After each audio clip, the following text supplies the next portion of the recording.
دکھوں میں اٹھاتی ہے، دکھوں میں جنم دیتی ہے، پھر دکھوں میں بچے کی پرورش کرتی ہے۔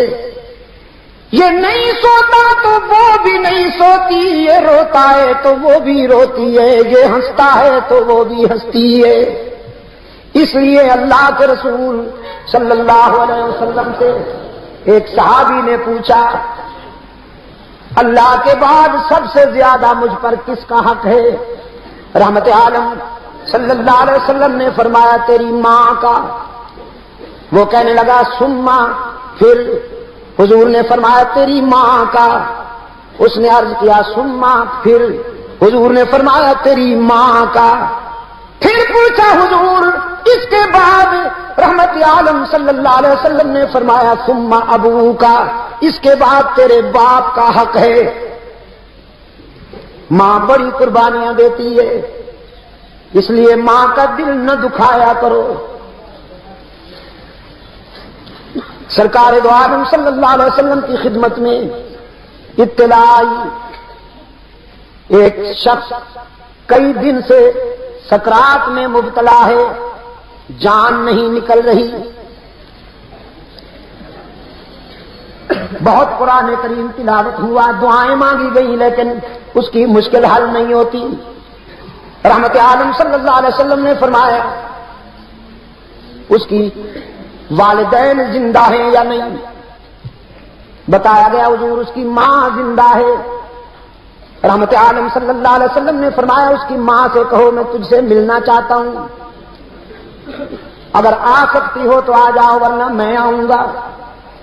وہ بوڑھی ضعیفہ رحمت عالم صلی اللہ علیہ وسلم کا پیغام سنتی ہے، کہنے لگی چل تو نہیں سکتی لیکن اللہ کے محبوب کے پاس ضرور جاؤں گی۔ لکڑی کے سہارے آئی، رحمت عالم صلی اللہ علیہ وسلم نے فرمایا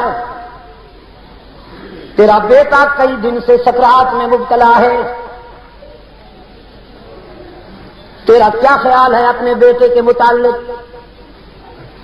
کہنے لگی بڑا نمازی تھا، اللہ کے رسول بڑا نمازی تھا، قرآن بھی پڑھتا تھا، روزے بھی رکھتا تھا، حج بھی کیا، زکوٰۃ بھی دیتا تھا، جہاد میں بھی حصہ لیتا تھا، بہت نیک تھا۔ رحمت عالم صلی اللہ علیہ وسلم نے فرمایا یہ تو ٹھیک ہے، تو اس پر راضی ہے کہ نہیں؟ اس بوڑھی کی آنکھوں سے آنسو جاری ہو گئے، کہنے لگے نہیں حضور، میرا دل دکھایا ہے اس نے،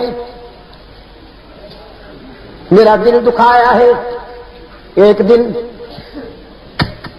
اس کی بیوی کے ساتھ میرا کچھ تلخ کلامی ہو گئی، تلخ کلامی ہو گئی۔ میں نے کہا میرا بیٹا آ جائے اسے بتاؤں گی کہ تو گستاخ ہے۔ میرا بیٹا آیا، میرے بتانے سے پہلے اس کی بیوی نے کچھ کہہ دیا۔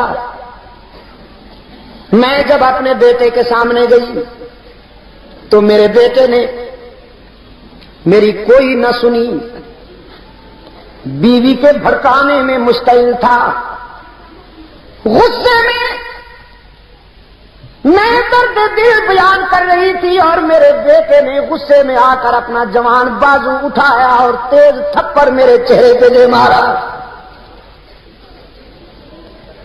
میں دور جا گری، میں نے کہا بیٹا میں نے تو تیری ترقی کے لیے رات کی تنہائیوں میں دعا کی تھی، تیرے بچپن میں خود بھوکی رہتی تھی، تجھے کھلاتی تھی، جو تجھ سے جھگڑتا تھا میں اس سے لڑ جاتی تھی، تیرے دوستوں کو اپنا دوست سمجھتی تھی، تیرے دشمنوں کو اپنا دشمن سمجھتی تھی، تو بیمار ہوتا تو ساری رات تجھے اٹھا کر میں لوریاں دیتی، لیکن آج تیری جوانی میرے لیے رسوائی کا سبب بن کر آئی ہے، تو کتنا نمک حرام نکلا۔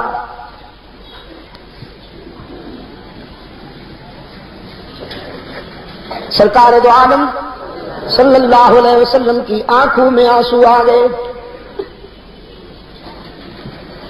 صحابہ سے فرمایا لکڑیاں جمع کرو، آگ بھڑکاؤ، پھر مجھے بتاؤ. بوڑھی کہتی ہے اللہ کے رسول آگ کیوں؟ رحمت عالم صلی اللہ علیہ وسلم نے فرمایا ہم اس میں اس نمک حرام کو ڈالیں گے جس نے بوڑھی ماں کے چہرے پہ تھپڑ مارا وہ اسی قابل ہے کہ اسے آگ میں ڈال دیا جائے.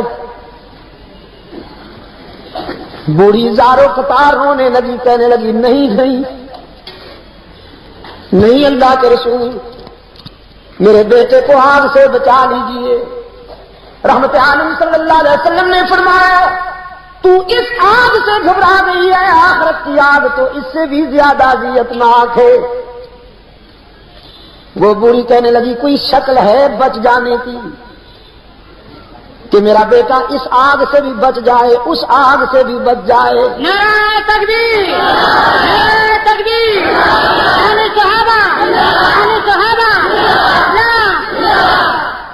سرکار دو عالم صلی اللہ علیہ وسلم نے فرمایا بس ایک صورت ہے کہ تو اسے معاف کر دے.